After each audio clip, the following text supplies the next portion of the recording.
बऱ्याच जणांचा प्रश्न आहे की आय-टीमध्ये मी काम करतो तरीसुद्धा वारीला कसं जायचं ठरवलं. आता आय-टीमधला सुद्धा एक माणूसच असतो, बरोबर आहे. तसं मला सुद्धा वाटलं की वारीला जावं. तसं वारीला जायचं म्हणजे आता 10 वर्ष झाली मी वारी सुरू केली आहे, पूर्ण करायची.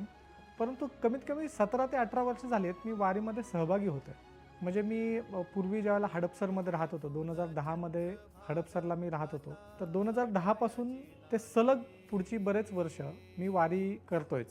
पुढची बरीच वर्ष वारीमधला एक टप्पा तरी मी करायचो. म्हणजे हडपसर ते सासवड हा तर माझा एकदम आवडीचा टप्पा.